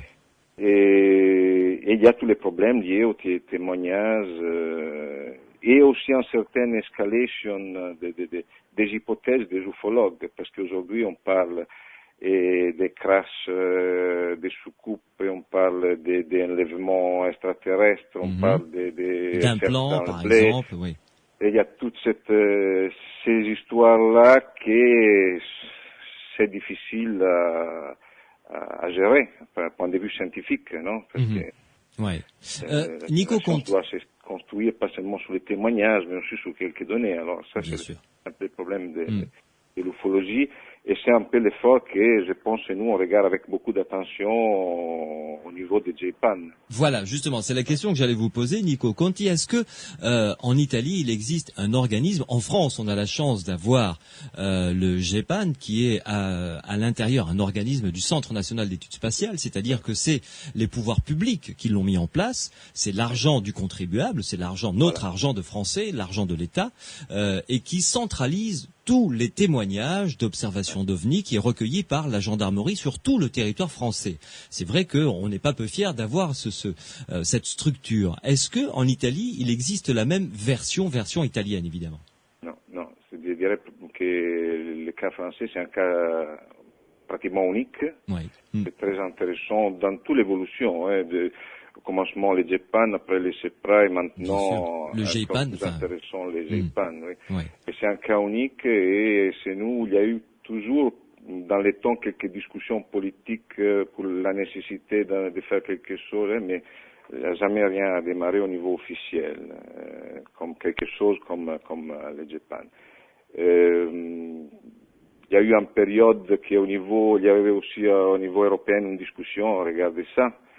Et il y avait un dossier écrit par Tullio Regge, qui est un physicien très connu en Italie. Et à un certain moment, il avait suggéré d'étudier les ovnis à travers l'organisme français. Oui. Alors, c'était les JPAN. Mais après aussi l'initiative au niveau européen, il a fait faillite pour des problèmes, disons toujours politiques, parce que c'est des choix politiques. Et quand on décide de dépenser l'argent du citoyen pour certaines initiatives, comme l'étude des ovnis, c'est un choix qui remplace des autres ou qui est à côté des autres. Ouais. C'est de l'argent public. En contrepartie, Nico Conti, est-ce qu'il existe un organisme qui centralise au moins des témoignages? Alors, il y a un grand travail de catalogation des cas au niveau des associations, toutes les associations et aussi les plus petites, les moins connues. Il y a beaucoup on est assez efficace dans la récolte des cas. Et puis on est aussi, moi je suis pas inscrit à ces associations-là, mais j'ai participé jusqu'à l'année passée, alors c'est des amis. Et il y a un certain travail de récolte des cas. Par contre, il n'y a pas beaucoup d'enquêtes, parce que aussi une enquête, ça coûte cher, non? D'aller dans un endroit, interviewer un témoin, quelquefois faire 150 km, aller-retour. Ça correspond à un travail de temps et d'argent qu'aujourd'hui, c'est un peu plus difficile. C'est pour ça que ce serait intéressant d'avoir des scientifiques et des organismes publics qui s'occupent de ça. Et les projets qui maintenant est en train de se refaire, je dirais, en France, c'est très intéressant aussi pour nous, parce que ça pourrait être exporté. Bien sûr.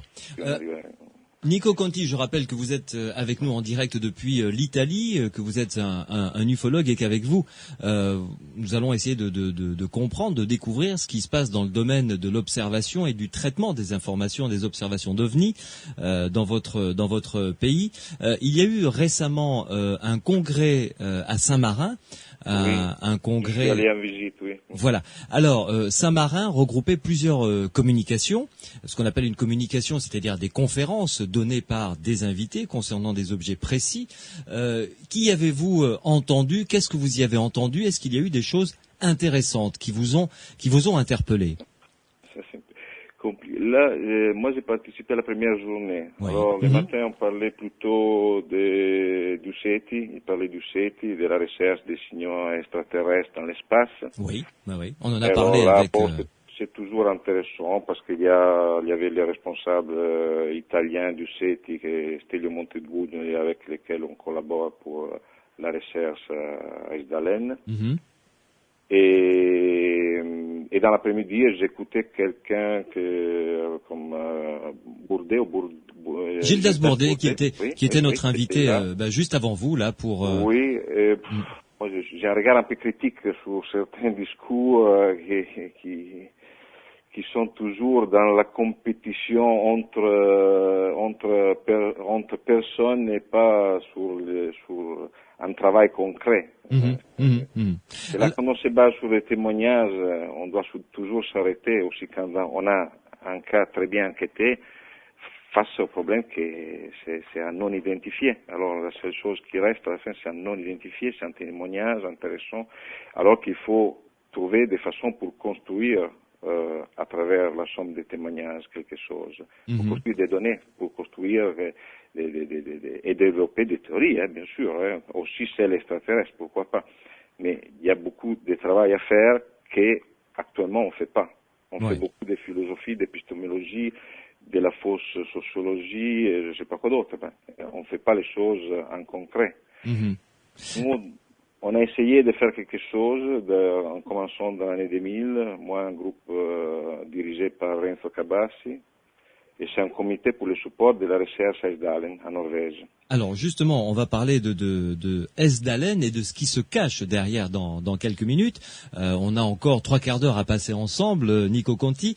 On va faire une première pause et je vous demanderai, juste après cette pause, de nous rapporter 2 cas d'observation d'OVNI, 2 cas que vous considérez, vous, en Italie évidemment, que vous considérez, vous, comme intéressants, pour une raison ou pour une autre. Donc on se retrouve dans quelques minutes, toujours dans les Aventuriers de l'étrange sur Sud Radio, pour découvrir ces 2 cas que vous allez nous rapporter dans quelques minutes, des cas d'observation d'OVNI réalisés en Italie. Vous pouvez bien entendu participer à cette émission.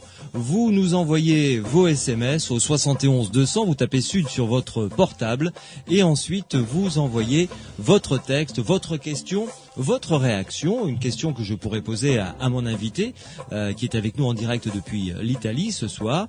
Et vous pouvez également nous rejoindre en appelant Laetitia au standard au 0826 300 300. Sud Radio, samedi et dimanche, 22h minuit. Louis Benedit, les aventuriers de l'étrange. L'ufologie en Italie avec mon invité Nico Conti, ufologue italien. Nico Conti, avant que l'on fasse cette pause, j'ai annoncé donc 1 ou 2 cas que vous alliez nous rapporter, des cas italiens évidemment. Quel est le premier dossier que vous avez envie d'ouvrir? Alors, j'ouvre en parenthèse. quelquefois on s'est posé la question des cas, qu'est-ce que sont les cas importants, c'est très difficile de donner une réponse et de trouver. Il y a beaucoup de cas intéressants. Moi, ce matin, c'était suffisant que j'ouvrais quelques papiers pour retrouver une quantité de cas qui ont toujours ce côté, c'est-à-dire une somme d'informations. À la fin, on exploite les cas et on reste face à les non identifiés. C'est un vrai ennui parce qu'on n'arrive pas à aller plus loin que décider que c'est vraiment un non identifié. On n'a pas la possibilité d'établir avec une quantité suffisante de données. Bien sûr. Et là, c'est toujours la délusion face aux témoins que je pense que tous ceux qui ont fait quelques enquêtes, ils retrouvent quand ils essaient d'interpréter la narrative du témoin. Et j'avais pas trop envie de parler des cas, mais j'ai essayé de trouver des cas, et c'est des cas de pilotes. Un s'est passé dans les 1977 en Sardaigne. Et les cas, c'était intéressant. Là, c'est toujours difficile de faire un résumé, mais c'est intéressant parce qu'il y a une équipe d'hélicoptères, il y a des autres pilotes qui voient la même lumière à différents horaires. Oui. Il y a la tour de contrôle qui voit un phénomène à un certain heure. Il y a des autres témoins à terre qui ont été reconstitués par les ufologues, ils les ont retrouvés, ils ont parlé avec eux, etc. Ouais. Donc bien documenté, vous voulez dire, vraiment. Oui, et vraiment c'est un cas intéressant. Mais à la fin, les conclusions sont, c'est-à-dire où on était face à un avion ennemi soviétique, il faut rappeler qu'on était pendant la guerre froide, où on était face à un nacelle extraterrestre, où on était face à un ensemble de phénomènes lumineux difficiles à définir, où on était face à des témoins qui n'ont pas perçu les phénomènes tels qu'ils étaient vraiment. Alors, là, c'est toujours le problème quand on est face à un témoignage.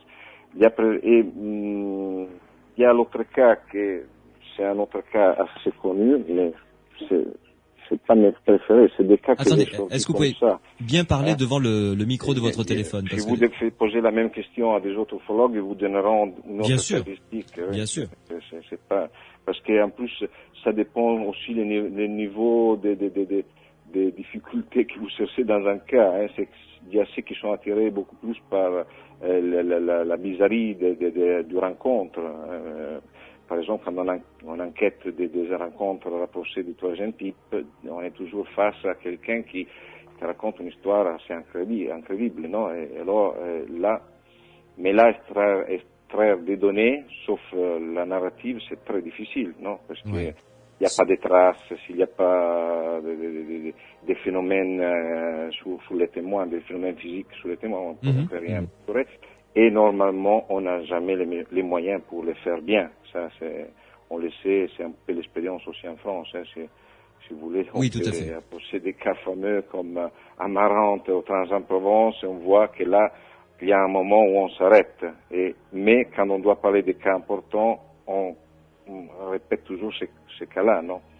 Alors, un autre cas intéressant, par exemple, c'est un pilote qui s'appelait Giancarlo Cecconi, dans les 1979.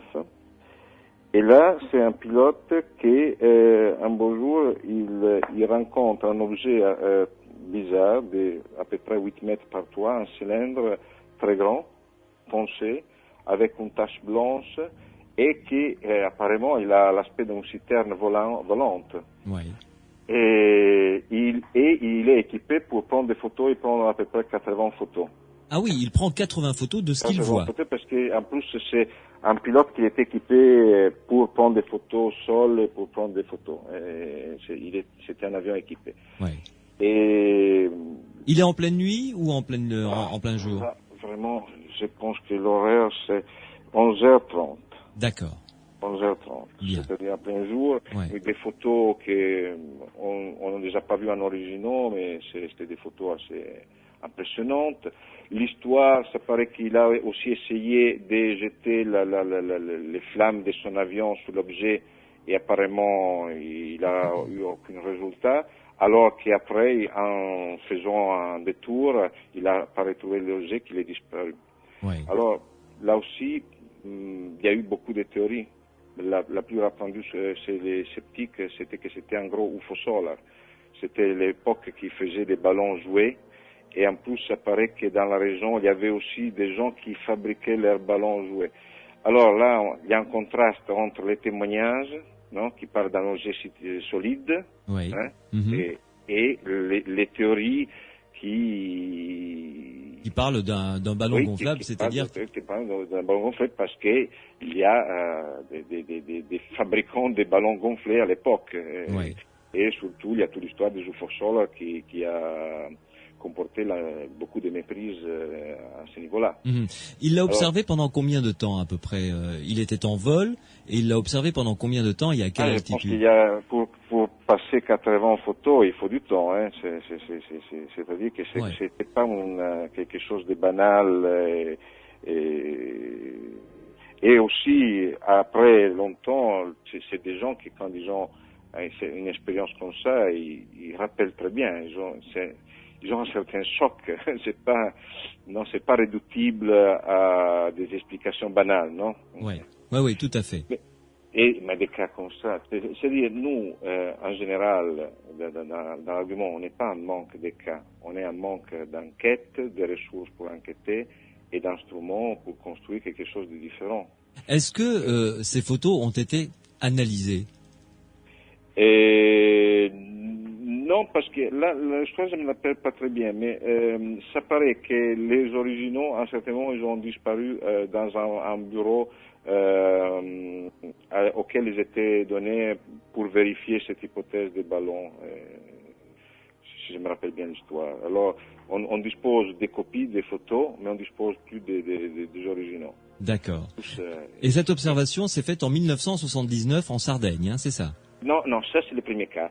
D'accord. Celui-là, c'était à Trévise, c'est dans le nord-est, à côté de Trévise, dans le nord-est de l'Italie. Oui.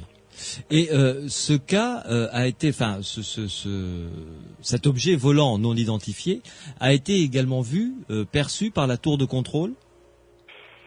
Non, là je pense que c'est seulement les témoignages de quelqu'un digne, parce que c'était quelqu'un qui et ça rentre dans les témoignages des pilotes. Et c'est des cas que ici chez nous, ils ont été bien étudiés, surtout parce qu'il y a eu quelques responsables qui se dédiaient seulement au cas d'OVNI vu par des pilotes. Et là, c'est le cas par exemple de Marco Orlandi, qui habite dans la même ville que moi, et qu'il a participé aussi au projet de Heinz sur le projet américain pour tous les sightings des pilotes, parce que quelquefois se sont démontrés aussi des phénomènes dangereux sur certains points de vue, non? Parce qu'il y a toujours un objet qui passe à côté, qui peut être agressif de quelque façon, quelquefois qui tourne autour de l'avion, etc. Alors, il y a toute une sensibilité, surtout aux États-Unis, pour faire de façon que de poser une certaine attention sur certains phénomènes inconnus. Oui. Mais là, on est toujours là. On a un témoignage fiable, on a un témoignage d'un pilote. Il y a certains qui considèrent qu'un pilote, c'est un observateur mieux préparé à observer dans le ciel qu'un autre quelconque. Mais là aussi, il faut relativiser, parce que les pilotes sont très capables de reconnaître peut-être un autre avion, peut-être des situations de danger, mais face à des choses qui n'arrivent pas à interpréter, quelquefois c'est Vénus, c'est arrivé, non, dans l'histoire. Les pilotes qui ont suivi Vénus, c'est arrivé. Alors c'est toujours là le problème. Et alors le problème, c'est comment passer du témoignage qu'il faut respecter, qu'il faut considérer, qu'il faut évaluer, à des données scientifiques. Et là, c'est très intéressant si les projets conduits par Patenay, ils prennent la route, parce que je pense que Jacques Patenay, qui est le directeur du GEPAN au CNES à Toulouse, hein? Oui. Je pense que ce serait très important de pouvoir mettre un petit peu d'argent. Et là encore, c'est un problème politique. De pouvoir mettre un petit peu d'argent, de pouvoir faire de façon que les publics collaborent. Comme par exemple, ça pourrait être avec un projet du type UFO et Tom de Jérôme Beau, c'est-à-dire créer autour du phénomène une construction des groupes, des gens qui étudient la chose, avec un peu de moyens aussi, parce que l'argent, c'est le cas où l'argent ne fait pas la guerre. Parce que c'est une recherche pacifique, disons, mais serait intéressant.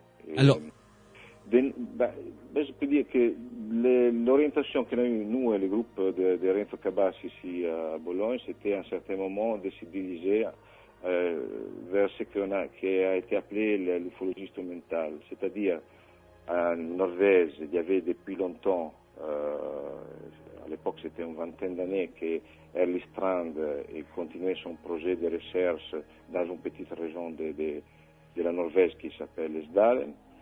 Et quand on a su dans les années 2000 qu'il y avait une collaboration entre l'Oxford College, là il était professeur, et les radiotélescopes de médecine ici à Bologne, dirigés par Stilio Montebugnoli.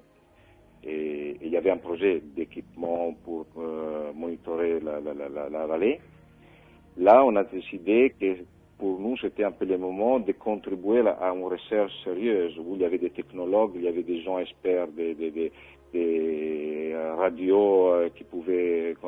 il y avait la possibilité de construire quelque chose. Et à l'époque, c'était l'année 2000, on a créé un comité qui s'appelle CIPIAC, comité italien pour le projet Esdalen, et les premières années, on s'est auto-taxé pour envoyer un nostro physicien qui s'appelait Massimo Tedorani pour aider la recherche du point de vue scientifique, parce que lui, c'était un astrophysicien. Et là, après, on a continué à essayer de trouver de la finance, supporter cette recherche de toute façon, et le travail de Strand et de Auge en Norvège. Et l'histoire, c'est typiquement une histoire ufologique, parce que ça commence dans l'année 1981. Là, vous nous parlez d'Esdalen. Voilà, Esdalen qui se situe en Norvège. Norvège, à côté de Trondheim, c'est un peu plus au centre de la Norvège. Et alors, qu'est-ce qui s'y passe là-bas? Alors, qu'est-ce qui se passe là? Alors, dire que la théorie, c'est qu'il y aurait des lieux où il y a plus de récurrence de témoignages et peut-être du phénomène. Et c'est Esdalen, mais c'est aussi des autres régions dans le monde entier. Je pense que quelquefois, vous aurez parlé je ne sais pas, de Mimi Light plutôt que de Marfa Light ou de Brown Mountain Light. C'est des régions où on a l'impression que les gens voient plus de choses que dans des autres régions du monde. Et là, c'est commencé par une vague d'OVNI autour de la région d'Esdalen. C'était pas exactement Esdalen qui a commencé toute l'histoire. Et les médias, les journaux, les radios, la télé, il a commencé à parler de cette vague d'OVNI. Et après, ils sont arrivés les ufologues. Alors, les ufologues plus sceptiques, ils sont restés là à un certain moment, après ils sont partis convaincus qu'il y avait un phénomène naturel et stop. Alors, les stops, c'est toujours un problème, parce que s'il y a un phénomène naturel pas identifié, ça regarde aussi les phénomènes OVNI, non? Parce qu'on ne doit pas étudier les OVNI seulement dans les cas où ils sont des phénomènes extraterrestres. Théoriquement, on pourrait être envahi par des soucoupes volantes et des phénomènes inconnus, non, comme la foudre en boule, les lumières sismiques. Il n'y a rien de si sûr, non, qui peut nous garantir que les phénomènes OVNI, c'est seulement un phénomène non identifié, non. Alors il faut aussi, dans notre recherche, la première chose, c'est d'essayer de comprendre la quantité de phénomènes inconnus, de comprendre qu'est-ce que peut nous apporter la connaissance de certains phénomènes entre guillemets naturels, non? Bien sûr. Et après, peut-être aussi évaluer de façon positive, donner une réponse à la question de Fermi, les paradoxes de Fermi, qui s'est posé la question, mais s'il y a des extraterrestres, pourquoi on ne les voit pas, pourquoi ils ne sont pas là, non? Alors, à cette question-là, on peut donner des types de réponses, non. Et une réponse, c'est dire oui, ils sont pas là parce que on les voit pas parce qu'ils sont pas là et ils arriveront jamais là. L'autre réponse, ça pourrait être d'étudier là aussi s'il y a des artefacts qui arrivent jusqu'à la Terre, de quelques mondes habités dans l'univers. On ne sait pas, non? On faut rien exclure. Bon, nous, on s'est concentré sur Esdalen pour la simple raison qu'il y avait une casuistique ufologique très importante à l'époque. Après, il a diminué, mais il reste quand même une vingtaine de cas par an. Des cas, des témoignages par an, une vingtaine. Oui.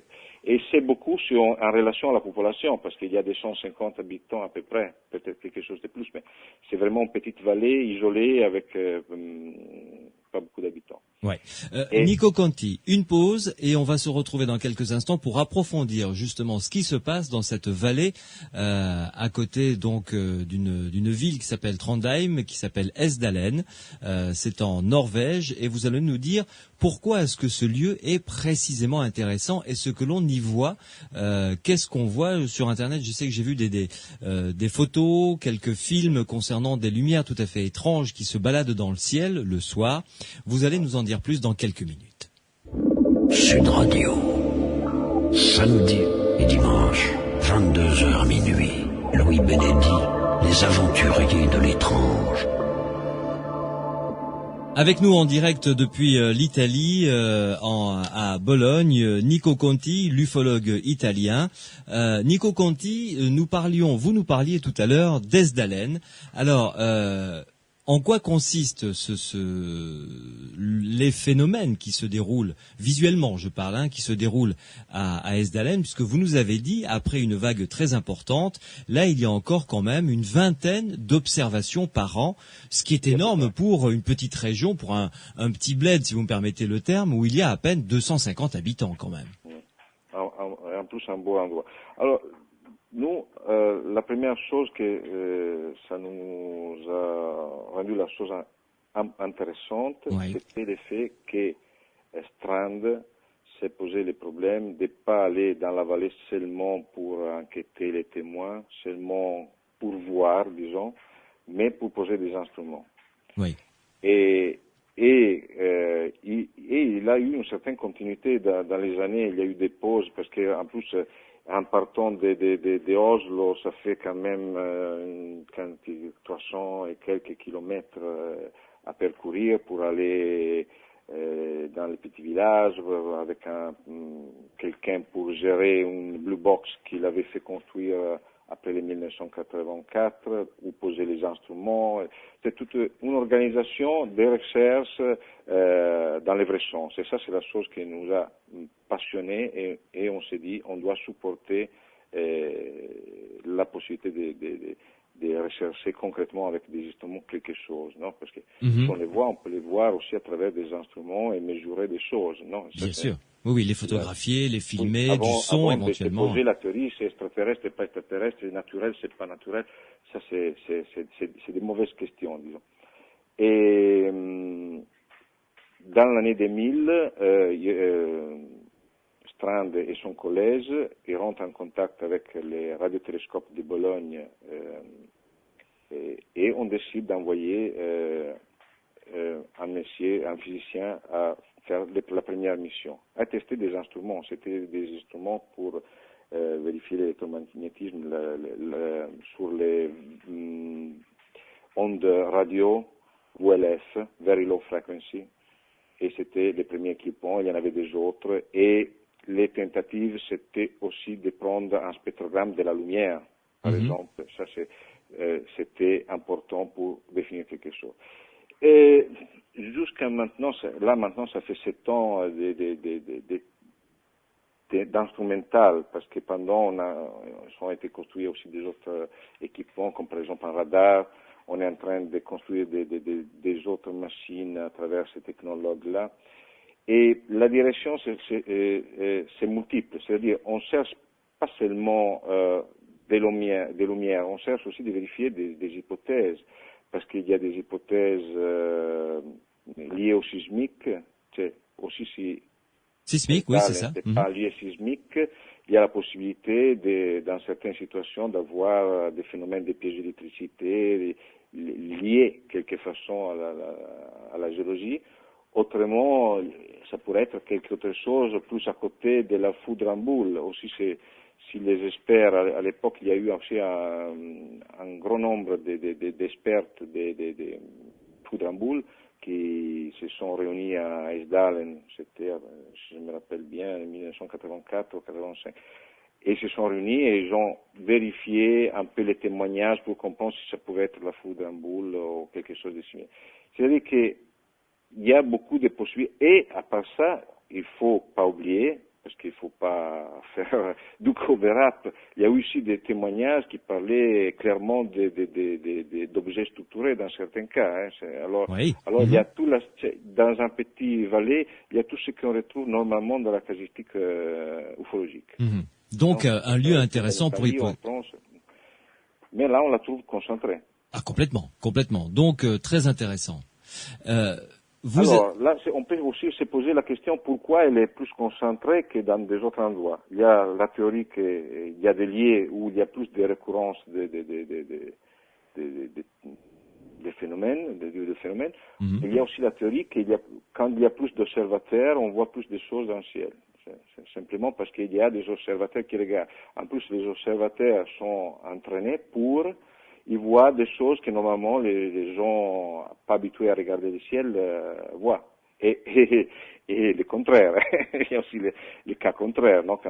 Quelquefois on se confronte parce qu'on a regardé une planète et on a dit que c'était un ovni. Mais dans ces cas-là, il y a des gens plus habitués à regarder le ciel.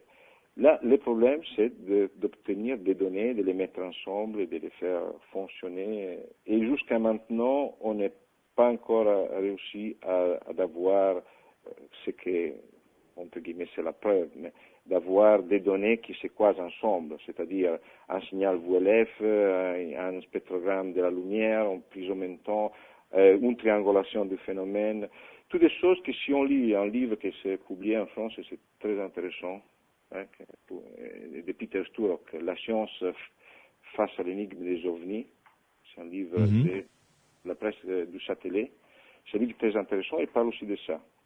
Et la commission de Sturrock qui demande à Strand certaines choses à faire, etc.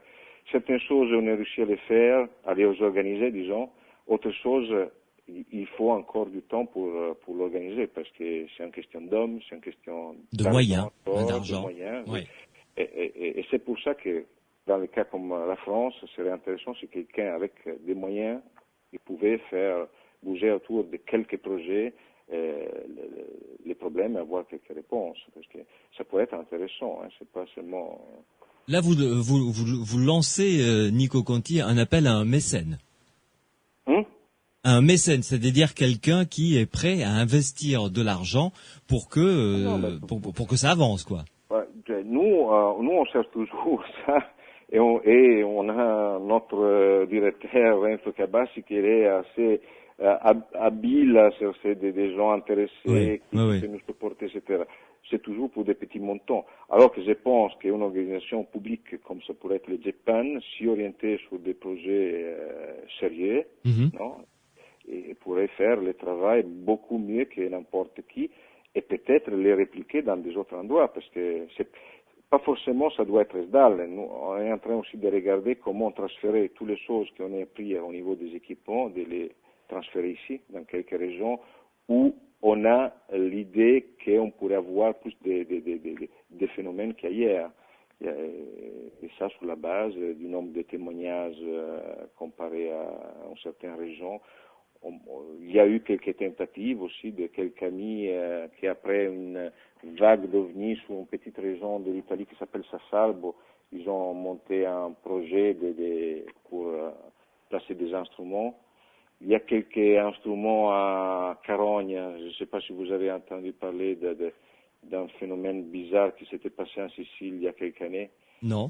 Où il y avait des maisons qui flambaient. Il y avait des incendies spontanés Et la population dénonçait, après il y avait les sceptiques qui disaient mais non, c'est tout pour prendre de l'argent de l'assurance, etc.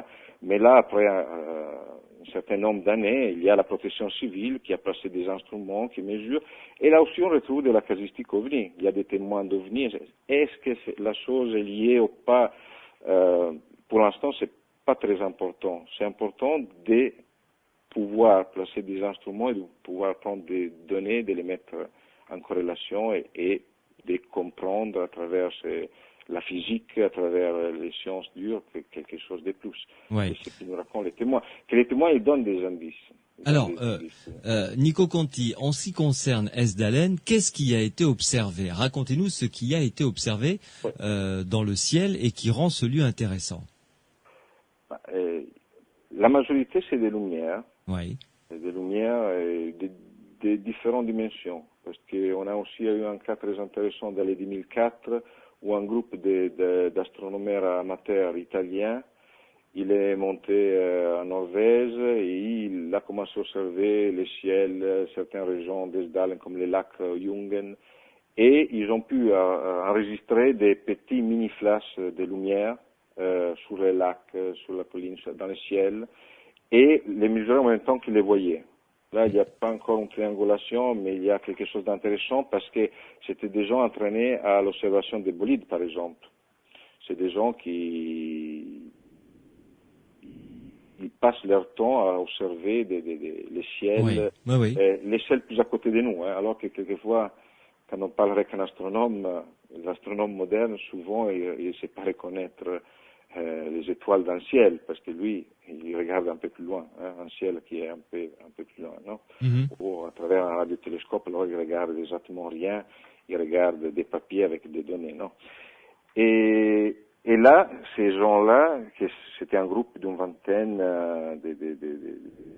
d'astronomeurs amateurs, ils ont pratiquement filmé un certain nombre, je ne saurais pas dire, mais c'était un nombre assez important de petites lumières, des mini-flashs de différentes couleurs. Et ils ont vu que pour les voir, il fallait vraiment être sur la lumière, non, avec l'œil pointé sur la lumière. On ne pouvait pas regarder n'importe où et les voir. Il fallait vraiment chose encore plus difficile que l'observation d'un bolide. Je ne sais pas si vous avez jamais, la nuit de Saint-Laurent, observé des bolides, mais c'est pas si évident que ça. Il faut se mettre vraiment en position et beaucoup on les perd avec l'œil. Parce que Quand vous dites des bolides, c'est-à-dire des étoiles filantes ou des entrées? C'est que quand ils arrivent à terre, c'est des météorites. Voilà, c'est ça. Oui. Et après, il y a des témoignages des lumières plus importants, il y a quelques photos, mais la photo tout seul, c'est pas un document scientifique. Il faut avoir quelque chose de plus. Il faut avoir un bon spectrogramme, il faut avoir une triangulation de cette lumière, peut-être pris par des caméras à un certain distance, de façon de pouvoir prendre des mesures. Parce qu'on voit la lumière, est-ce qu'elle est à 5 mètres ou 100 mètres, on ne peut rien dire s'il n'y a pas une triangulation. Et c'est toutes des suggestions qui ont été données aussi par Sturrock à Strand, et c'est des choses qui apparemment sont simples, mais de mettre en place, ils ont besoin d'un peu de moyens, des gens intéressés à ça. Et c'est un vieux problème, mais je n'y pense. Le projet Esdalen est toujours en cours, je veux dire. C'est toujours en cours. Peut-être qu'il y aura, si on arrive à terminer un radar avec l'équipe de Stelio, il y aura probablement Jader Monari avec un collaborateur qui va monter cet été. Il y a toujours des champs scientifiques organisés par Auge de l'Oxford College avec des étudiants. Il y a des choses qui sont en train d'être faites par les Norvégiens. On essaye dans toutes les limites possibles de faire quelque chose. Il y a un double intérêt parce que l'Oxford College c'est un institut technique. Alors, ça se passe un peu le même problème qui commence à se passer ici en Italie. Les gens préfèrent aller au lycée classique, à l'école histoire, mais les universités techniques sont un peu abandonnées. Disons, il n'y a pas beaucoup de monde qui comme avant. Et ça, c'est un problème. Et cette recherche-là aide aussi à mettre des jeunes à côté d'un phénomène qui pourrait être résolu, a besoin des techniques, des équipements, des connaissances, un certain savoir-faire qu'on a accumulé. Et l'année passée, par exemple, on a organisé un workshop, une réunion avec tous ceux qui ont fait et collaboré sur l'argument pendant les dernières années.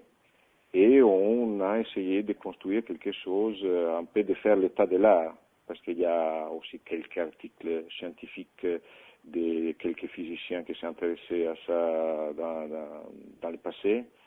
Et il y a des machines qu'on a construites qui peuvent être utilisées aussi dans les sismiques. Par exemple, si on arrivait à démontrer qu'il y a des précurseurs sismiques lumineux, ça c'est tout à démontrer, mais et on trouvait la façon de les mesurer, on pourrait avoir des systèmes pour monitoriser les tremblements de terre, par exemple. Il y a beaucoup de possibilités dans une recherche comme ça.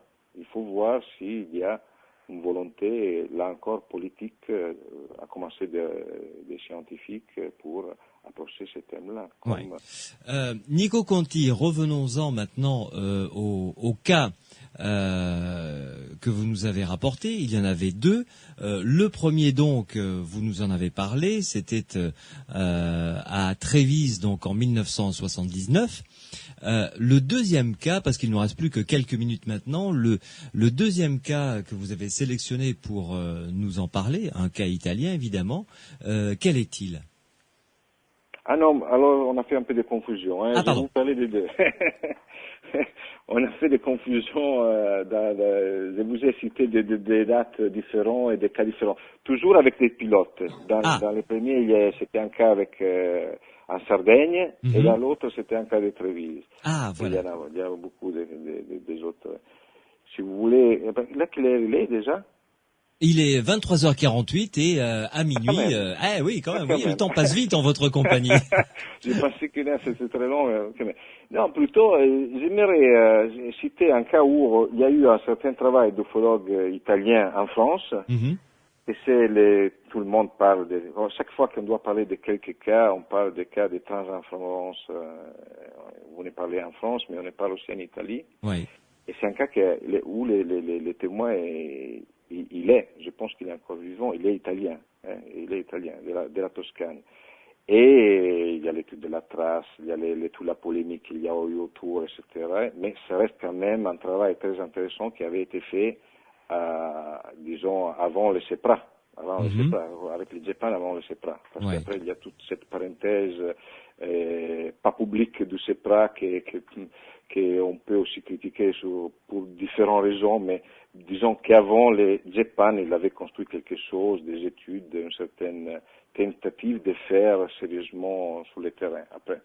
Donc là, si j'ai bien compris, le cas dont vous voulez parler, c'est celui de Trans en Provence. Je voulais seulement citer une chose, parce que nous, on est retourné longtemps après, et surtout deux ufologues italiens. C'est un physicien qui s'appelle Matteo Leone, et l'autre c'est Paolo Fiorino. Et ils sont retournés à Trans il y a quelques années, et ils sont allés à interviewer Nicolai après longtemps. Le témoin qui a vu un ovni se poser. Le témoin qui a vu un ovni, que c'était un objet qui a, disons, en forme de double soucoupe, si on veut, de pas grande dimension, qui avait atterri dans son jardin, et après il était réparti en vertical, que tout le monde un peu connaît. Ces cas-là, j'ai vu en lisant les livres de Lascaux que lui, il est un peu resté là, parce que quand il doit citer des cas importants, il cite celui-là et Amaron. Par exemple, il y a une chose bizarre pour terminer avec une curiosité, que les témoins italiens, ils parlent d'un objet tombé du ciel, il utilise le mot tombé, et au fait, il fait la traduction du dialecte toscane en français, parce qu'il parle un peu de français, un peu comme moi. Il ne parle pas très bien, et il fait la traduction. Alors, dans tous les livres, il y a cet objet qui est tombé. En réalité, il est seulement descendu. Alors, ça change un peu aussi la dynamique de tous ces phénomènes-là, non? Parce que, un objet qui descend, il donne moins l'impression d'un objet lourd qui s'écrase, qui répare. Il donne la sensation d'un objet un peu plus sophistiqué. Non? Ouais. Des choses qui descendent, je dis pas lentement, mais qui descend et qui répare, non, sans tomber, sans risquer un crash à Saint-Provence, non, un objet bien dirigé, si on veut, non, bien dirigé. Alors ça, c'est un côté intéressant et qui nous dit que pratiquement les témoignages sont importants, mais on découvre aussi des choses après longtemps, jusqu'à quand le témoin il est vivant. Et aussi après, on découvre des détails. Par exemple, ils ont trouvé qu'il avait un agenda où il avait noté des choses et cet agenda-là, personne n'avait jamais parlé. Et probablement, c'est l'effet que quand on se pose face à un témoin, il faut être préparé sur beaucoup de choses. Je ne dis pas que les ufologues, souvent, nous, on n'est pas préparés pour aller face à un témoin, non, parce que il y a beaucoup de variantes, il y a la psychologie du témoin à faire en 20 minutes, il y a la sociologie du contexte, il y a la physique, là, on est encore plus loin, mais on retrouve toujours quelque chose aussi après du temps, et ça peut suggérer des idées pour travailler sur ce que, moi je pense que c'est l'avenir de l'ufologie, c'est dans la recherche avec des instruments. Et des projets, parce que il a été construit quelque chose pendant les années. Comme il y a un Sturck, il y a eu un McDonald's dans l'histoire, il y a eu aussi Heineken, il ne faut pas tout rejeter, il y a eu Français Jacques Vallée qui a laissé c'est-à-dire que jusqu'à une certaine période, on a eu l'impression qu'il y avait une production scientifique plus importante que maintenant. D'après vous, Nico Conti, est-ce que un projet, parce que vous avez cité le projet, enfin c'est pas un projet maintenant, c'est une réalité, le programme SETI, qui est réparti sur plusieurs ordinateurs tout autour de la planète. Est-ce qu'un projet comme ça d'observation centralisé quelque part, avec des outils d'observation répartis tout autour de la planète concernant les ovnis serait possible? Oui, je pense que c'est une question seulement de volonté. Hein. Je pense qu'il y a deux directions. L'instrumental, c'est-à-dire de poser nous, par exemple, on est en train de vérifier un certain équipement pour avec une vidéocaméra digitale, avec un système de gestion des images similaire à celle qui utilisent maintenant plus souvent les astronomes amateurs. On est en train d'installer tout un équipement comme ça, mais on peut aller beaucoup plus loin. C'est seulement une question Et de l'autre côté, il ne faut pas oublier les témoins. Alors, un projet comme celui qui est en train de développer Jérôme Beau, ça pourrait être utile. Oui, je le rappelle, Jérôme Beau est en train de développer un logiciel. On l'a eu à l'antenne justement il y a pas longtemps, et c'est un informaticien qui est en train de développer un logiciel pour que le témoin d'observation d'OVNI puisse reconstituer le paysage, ce qu'il a vu, la forme, la luminosité de la journée ou de la nuit, enfin qu'il puisse faire une sorte de portrait robot entre guillemets de ce qu'il a vu. Oui, et d'essayer de faire de façon que la narrative du témoin vienne du témoin et ne soit pas suggérée par... Tout à fait. Est-ce que c'est parfait comme système? Bon, il faut commencer à faire, vérifier, corriger, et c'est comme ça qu'on produit de la science. Hein. Si on reste seulement à discuter la théorie, on n'arrivera nulle part. Oui. Mais ça, c'est ce que je pense et ce qu'on essaie de faire dans notre petit, et je pense que c'est la seule voie. Merci en tout cas Nico Conti de nous avoir accordé cette heure d'interview. Je rappelle que vous êtes en direct avec nous depuis Bologne. Écoutez, au plaisir de vous réécouter dans Les Aventuriers de l'étrange en tout cas. Oui, merci à vous. On vous réinvitera. Et je vous écouterai à travers l'Internet, parce que votre radio arrive pas jusqu'à ici, mais l'Internet, oui. Hein. Ah, complètement, l'Internet, vous pouvez écouter Les Aventuriers de l'étrange tout autour de la planète, oui, voilà. Et même peut-être ailleurs, on ne sait pas. Oui, même peut-être ailleurs. Oui, si j'écoute les signaux radio, oui. Hein, oui, pourquoi pas. Merci beaucoup, Monsieur Conti, bonne soirée. Au revoir. Au revoir. Sud Radio. Samedi et dimanche, 22h minuit. Louis Benedi, les aventuriers de l'étrange.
C'est ainsi que se termine notre émission consacrée ce soir à l'ufologie.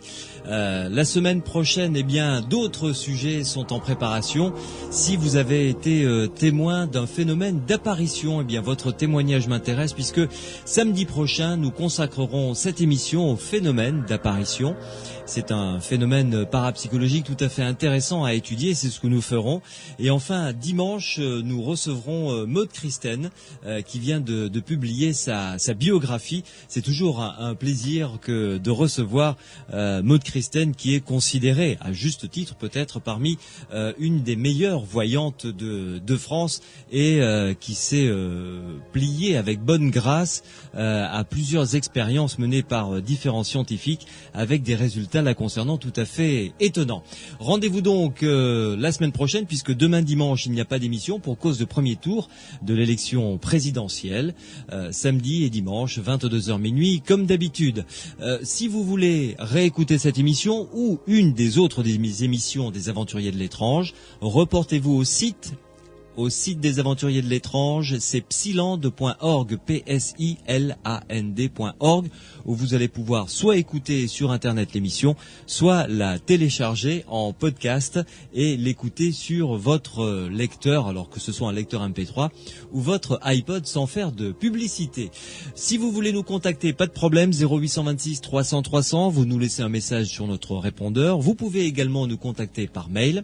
Je vous informe à ce propos qu'on a eu quelques petits problèmes avec notre mail étrange@sudradio.fr durant toute cette semaine. Le problème est réparé depuis hier. Donc si vous nous avez laissé un message dans ce laps de temps, soyez gentils de nous rappeler et nous arrivera en principe normalement. étrange@sudradio.fr pour nous contacter par mail. Merci à Mathieu qui réalise cette émission, Laetitia qui était au standard et Pierre Massias qui continue à collaborer toujours aussi efficacement à cette émission. Et évidemment, ce qu'il dit, je le dis, ce que je dis, il le dit également.